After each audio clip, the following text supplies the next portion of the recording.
Andrew creció en un país de Oriente Medio rodeado de musulmanes, pero realmente nunca mostró pasión por compartir su fe cristiana con ellos.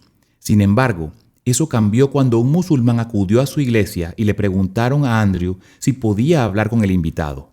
Hablamos durante unos 25 minutos.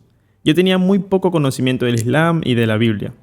Y mientras compartía con él acerca de la cruz de Cristo, Dios simplemente agarró su corazón y después de 25 minutos estaba de rodillas, clamando al Señor para que lo salvara. Siempre digo que cuando Dios se apoderó del corazón de ese hermano para Cristo, también se apoderó de mi corazón para con los musulmanes. Jesús nunca prometió a sus seguidores un camino fácil. De hecho, les dijo a sus discípulos que el mundo los odiaría. Los envió como ovejas entre lobos. Las palabras de Jesús se hicieron realidad en la vida de los apóstoles y todavía se cumplen hoy en la vida de sus seguidores en todo el mundo. Únase al presentador Todd Nettleton mientras escuchamos las inspiradoras historias de estos creyentes y aprendemos cómo podemos ayudar. Ahora mismo, en la cadena de radio La Voz de los Mártires. Bienvenidos de nuevo al programa de radio La Voz de los Mártires. Mi nombre es Todd Nettleton y estamos en nuestro estudio en Oklahoma con Andrew. Como ustedes saben, si ya han estado escuchando La Voz de los Mártires por algún tiempo, a veces usamos solo el nombre de pila de los invitados y otras veces usamos un seudónimo. En este caso vamos a hacer ambas cosas y entenderán por qué mientras hablamos de este hermano y de la región en la que trabaja en el mundo. Andrew ayuda a La Voz de los Mártires con algunos de nuestros proyectos en Oriente Medio. Él participa apoyando cristianos, incluso en la península arábiga, así que ahora pueden entender la necesidad de tomar estas medidas de seguridad. Andrew, bienvenido al programa La Voz de los Mártires. Gracias por invitarme, Todd. Hablemos un poco de tu trasfondo y sobre todo de cómo te llamó Dios a esta labor de apoyo a los cristianos perseguidos y a los obreros de primera línea que están alcanzando a los musulmanes para Cristo en Oriente Medio. Es muy interesante cómo fueron evolucionando los acontecimientos. Nací y crecí en un país de Oriente Medio, en el seno de una familia de origen católico en la que se respetaba a Dios, pero nunca se le adoraba. La comunidad en que nací era en su mayoría musulmana. Crecí enfrentándome al reto del Islam desde un principio. Consideré convertirme al Islam muchas veces, por lo que me decían en las escuelas que estuve, mis amigos y la gente de la calle. Pero en 1995 Dios propició que asistiera a un campamento de jóvenes con una iglesia que estaba en mi ciudad. En ese campamento vi la película Jesús. Y Dios agarró mi corazón y creo que fue entonces cuando comenzó mi conversión. Eso fue en 1995. En 1997 me bauticé y empecé a sentir lo que ahora denomino como el llamado. Cada vez que veía a un musulmán mi corazón ardía. Quería hablarle de Cristo, porque sabía que justo en ese momento estaba viviendo una mentira. Claro. Luché contra el Señor durante 2 años, de hecho, del 97 al 99, y rechacé lo que Él me estaba llamando a hacer. Al haberme criado en Oriente Medio, como cristiano árabe, me enfrenté a la persecución de los musulmanes en las escuelas y en las mezquitas, porque se burlan de ti y te maldicen, y eso desarrolla una resistencia. Así que no quería tener nada que ver con aquella gente musulmana. Hasta que un día, en 1999, un musulmán vino a nuestra iglesia. Después del servicio fui a presentarme, me dijo su nombre y obviamente era un nombre musulmán. En el fondo, estaba realmente furioso. ¿Por qué Dios permitió que esta persona entrara en nuestra iglesia? Nuestra iglesia es una iglesia limpia, no aceptamos musulmanes. Y estoy seguro de que a muchos de los oyentes les sorprenderá la clase de cristiano que yo era. Pero así es cuando te crías en una cultura en la que la persecución forma parte de tu identidad. Claro. No puedes huir de eso. No puedes huir de los sentimientos que desarrollas dentro de ti. A menos que rindas esos sentimientos y tu corazón a Dios para que los reforme y los limpie, esos sentimientos te vencerán. Resumiendo, pude hablar con este hombre que vino a nuestra iglesia. Hablamos durante unos 25 minutos. Yo tenía muy poco conocimiento del Islam y de la Biblia. Y mientras compartía con él acerca de la cruz de Cristo, Dios simplemente agarró su corazón y después de 25 minutos estaba de rodillas, clamando al Señor para que lo salvara. Amén. Siempre digo que cuando Dios se apoderó del corazón de ese hermano para Cristo, también se apoderó de mi corazón para con los musulmanes. Fue entonces cuando tuve que arrodillarme, arrepentirme y pedirle perdón a Dios por lo que había hecho. Porque durante 2 años viví una vida de rebelión contra el llamado de Dios. Después de esto, empecé a leer la Biblia con otra perspectiva. Empecé a leer la Biblia para poder comunicarles el Evangelio a los musulmanes. Esto se convirtió en una prioridad en mi vida. Entiendo. Sé que uno de los problemas para alcanzar a los musulmanes en Oriente Medio es que en algún momento eso empieza a llamar la atención, a causar que te presionen y persigan. Eso ocurrió en tu caso. Ha habido ocasiones en las que la policía secreta se ha presentado y te ha dicho: «Oiga, nos gustaría hablar con usted». ¿Cómo se ve eso? Comparte con nosotros alguna de esas historias y cómo han ocurrido y cómo ha sido esa persecución para ti. En realidad, es interesante que la mayor parte de la persecución que he recibido ha venido del gobierno, no de la gente. Apenas recuerdo un incidente en el que me sentí de cierta manera acosado por un musulmán. Pero siempre han sido muy amables conmigo, incluso cuando he criticado su fe, cuando he criticado el Corán. Ellos han sido de mente abierta. Y quisiera realmente animar a los oyentes a pensar en esto. Tenemos que separar a la gente de lo que oímos en los medios de comunicación. Claro, tienes toda la razón. Creo que si se tiene el privilegio de viajar a esa parte del mundo, si solo ves las noticias puedes pensar: aquí estoy, soy estadounidense, soy cristiano, todo el mundo en Medio Oriente me odia, ¿cierto? Pero cuando vas allá, la gente es muy cálida y acogedora y te dice: venga, pase, tomemos té juntos. Háblame de tu país, déjame que te cuente. No debemos tragarnos el cuento de que todos los musulmanes nos odian, de que todos los musulmanes odian a los cristianos, y debemos tratar a las personas de manera personal y acercarnos a ellas donde están. Claro. En realidad, incluso los árabes en general, cuando ven a alguien de origen europeo o occidental que llega a nuestro país, lo único que ven es a alguien de tez blanca y acento raro cuando habla en árabe.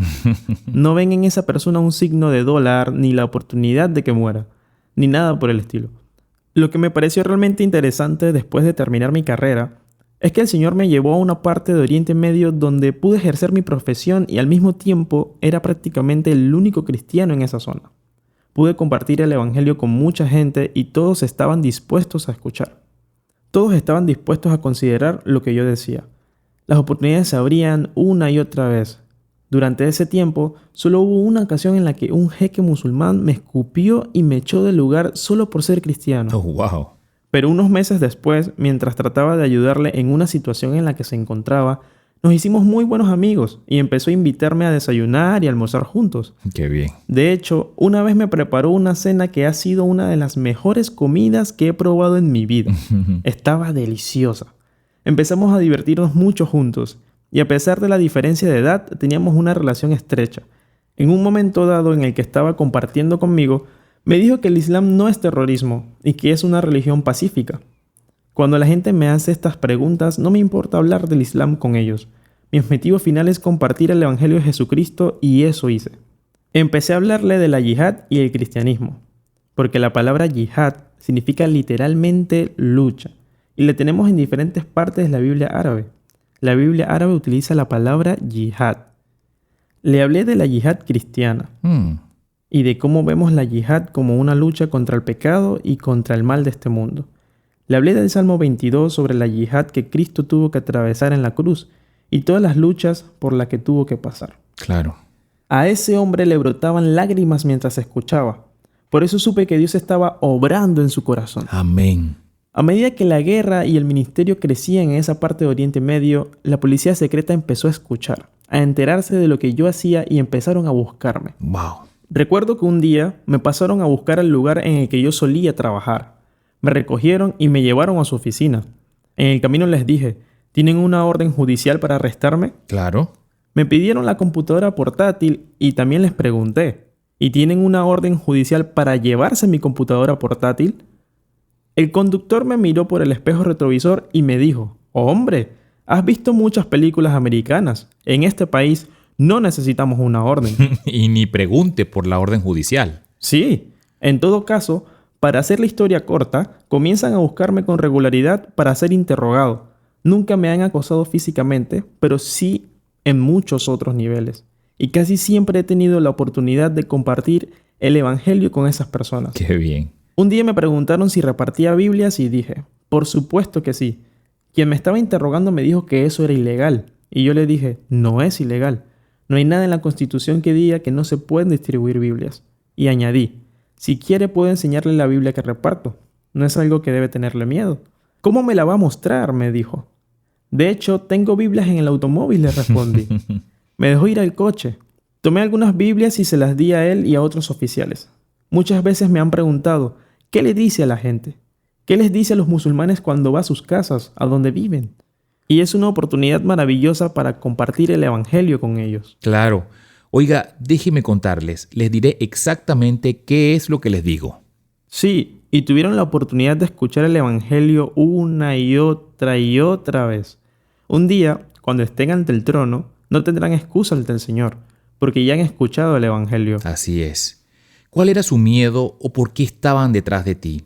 ¿Por llevar a los musulmanes a Cristo o te veían como una amenaza política o un traidor? Un día, un profesor mío me dijo algo que realmente me gustó y que se convirtió en una especie de lema para mi vida. Me dijo, nunca sacrifiques el evangelio en el altar de la política. Esto se convirtió en una regla en mi vida. Por eso nunca me han visto como una amenaza política. Porque no hablo de política, solo hablo de Dios. Claro. Si quieres oír hablar de Dios, ven aquí. Aquí es donde me vas a encontrar. Si quieres hablar de política, a todo el mundo le encanta hablar de eso. Pero yo no hablo de eso.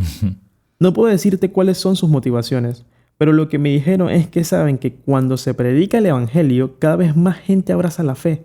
Y eso puede causar disturbios en el país en el que yo vivía. Claro.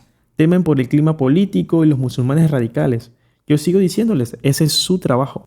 Proteger mi libertad de poder predicar mi religión a otras personas.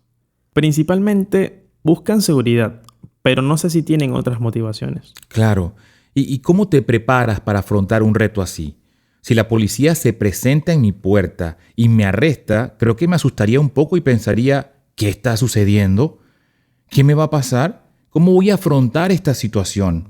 ¿Cómo puedes decir en tu corazón y en tu espíritu, bien, Señor, no sé qué va a pasar? ¿Cómo te preparas para eso? A menudo, cuando la gente escucha las historias de los cristianos perseguidos, piensa que son héroes, que pueden hacer de todo y no tienen miedo. No, yo estaba aterrorizado. Gracias por decir eso. Me aterrorizaba esperar en una habitación oscura durante 4 o 5 horas antes de poder hablar con alguien y no tener ni idea de lo que estaba pasando. Claro. Siempre que me sucedía, estaba aterrorizado. Me da mucho miedo pasar por algo así. Ok, ¿y cómo se supera eso? Lo que tienes que saber es que memorizar la Biblia no es el asunto. La gente dice, quiero memorizar la Biblia para poder ir y soportar la persecución. La única cosa que te hará resistir es saber quién es Dios y que Dios es digno de que lo hagas. Amén. La persecución es parte de la fe cristiana. Nos guste o no, la persecución vendrá. Filipenses 1 dice que se nos ha concedido no solo creer en Cristo, sino también sufrir por Él. Muchas veces creo que son horas de oración y preparación estudiando la Biblia.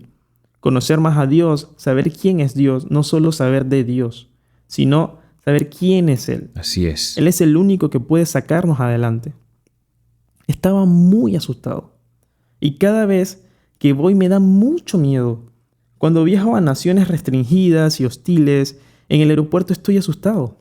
Hace poco, mientras viajaba, al entrar a la península arábiga, me retuvieron el pasaporte y me interrogaron durante 1 hora. Y mientras lo hacían, yo esperaba que no revisaran mi teléfono y vieran todos los correos electrónicos que tengo en él.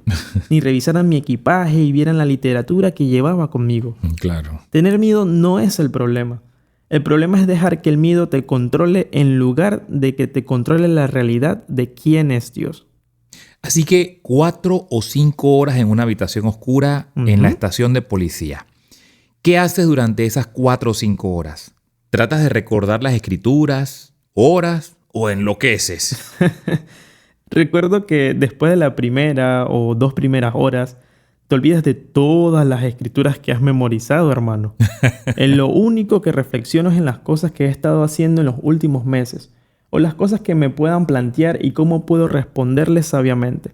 Solo oro para que Dios me dé palabras para proteger a las personas que sirven conmigo y también para testificar para su gloria y su evangelio. Amén.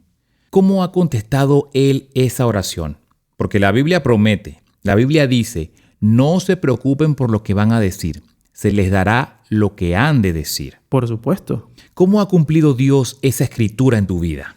Muchas veces los oficiales de policía vienen y me preguntan, como dijimos, ¿qué evangelio predica? Es entonces cuando me siento como si estuviera en mi podio. Es algo que amo y me apasiona. Y cuando empiezo a hablar del evangelio, me olvido de todo lo demás. Es entonces cuando sientes la mano de Dios sobre ti. Muchas veces estos oficiales se sienten tan frustrados, tan molestos, que empiezan a gritarte. Y de alguna manera es entonces cuando ves la mano de Dios en tu corazón. Es increíble. A veces no puedo explicar lo que me pasa, pero es increíble la paz que siento mientras hablamos. Y en realidad, lo máximo que puede hacer un oficial es matarte. Y técnicamente eso no sería matarte.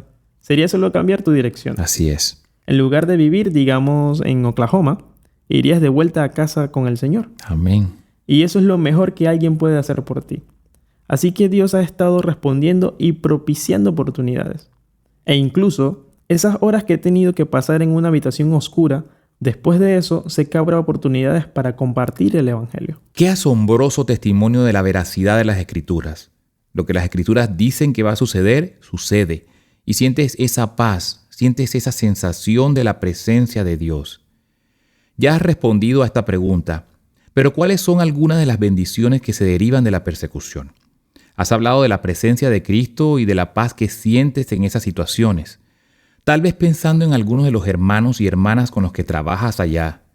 ¿Cuáles son algunas de las bendiciones que ves en sus vidas a través de los interrogatorios, de los arrestos, de que sus familias le den la espalda, de la persecución? ¿Cómo ves la bendición? Permíteme contarte una historia que me ocurrió cuando viajaba por la península arábiga. Fui a un país que es muy restringido y es realmente difícil para la mayoría de la gente llegar ahí e incluso reunirse con cristianos. Fui a predicar a una iglesia clandestina en ese país y el líder de esa iglesia me llevó a su casa ese día y estábamos cenando y una de las preguntas que le hice fue: hermano, dime en tu país, ¿tienen algo de teología liberal? Me miró y empezó a sonreír. Le pregunté, ¿por qué sonríes? Me dijo, hermano, alabado sea el Señor por la persecución, porque purificó la iglesia. Amén.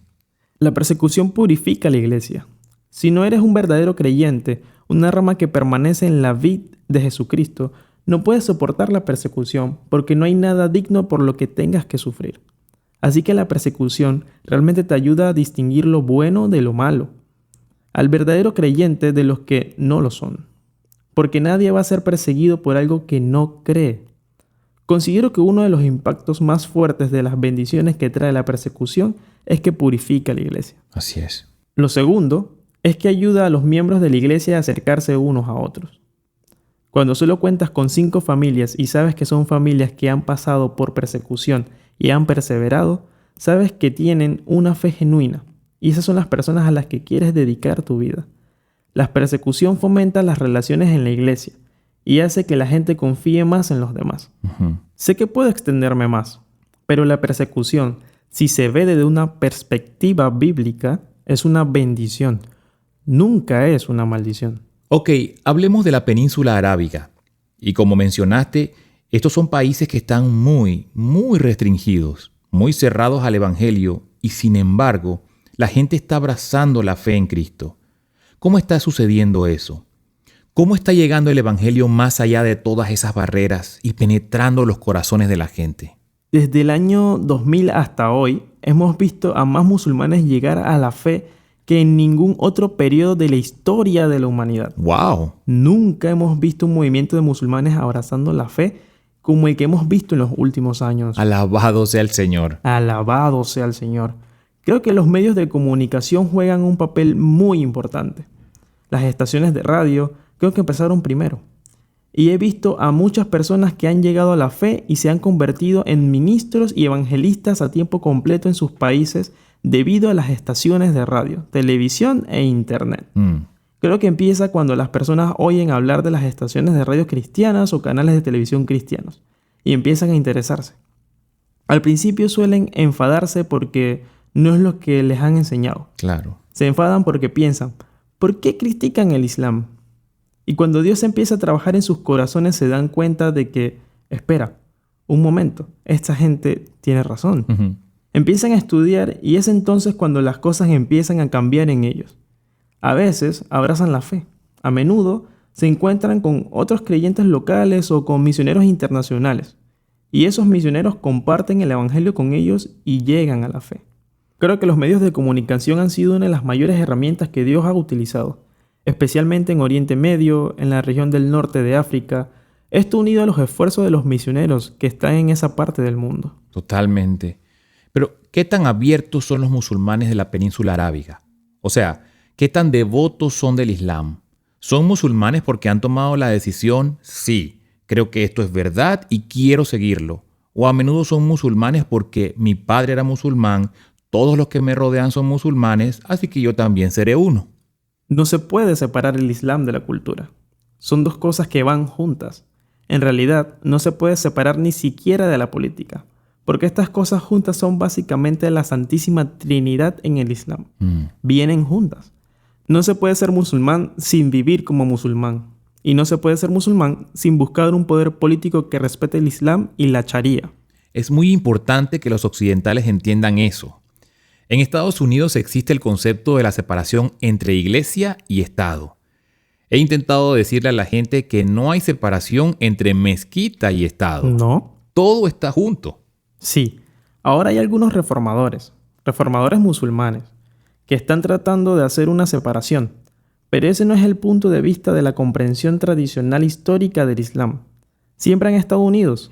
Por eso en el Islam se le llama Amir al-Mu'minin, el príncipe o líder de todos los creyentes. Ese es quien gobierna el país en el Islam. Ahora bien, si preguntas por su grado de apertura, la gente se sorprenderá al saber que los musulmanes están deseosos de hablar de su religión porque piensan, y el Corán y el Islam enseñan, que como cristianos nos excedemos en nuestra religión. En el Corán, capítulo 4, versículo 171, dice sobre los cristianos y los judíos: no exageren en su religión. Así que nuestra exageración radica en que empezamos a adorar a Cristo en lugar de adorar solo a Dios, o a Alá. Y Cristo es un profeta. Así que sienten pena por nosotros por habernos extraviado. Están ansiosos de hablarnos de su fe. Así que no es ofensivo hablar de fe con un musulmán. En realidad quieren tener esa conversación. Es algo muy cultural, porque los musulmanes entre ellos hablan de fe. Con los que no son musulmanes hablan de fe. Es un tema central en su vida. Y de hecho, les haces un favor si hablas de fe con ellos.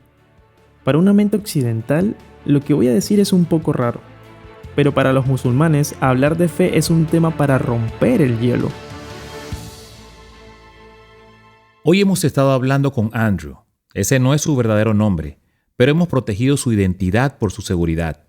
Hemos escuchado cómo pasó de ser indiferente a los musulmanes con los que creció y luego sobre cómo Dios cambió su corazón para que hoy esté compartiendo activamente a Cristo en Oriente Medio. Historias como esta pueden darnos a usted y a mí un corazón más compasivo para compartir el Evangelio. Espero que esto sea lo que sucede cuando escucha estas conversaciones. Andrew acaba de darnos un buen consejo sobre cómo compartir nuestra fe con los musulmanes. Aprender a compartir nuestra fe con los musulmanes también nos ayuda a compartir mejor nuestra fe con todo el mundo, independientemente de su origen. Para más información visite vom.org. Nos hemos detenido justo a la mitad de la conversación con Andrew y la retomaremos la semana que viene. Él nos va a ayudar a seguir creciendo en nuestro entusiasmo por la evangelización y nos ayudará a crecer en cómo compartir nuestra fe con la gente que nos rodea.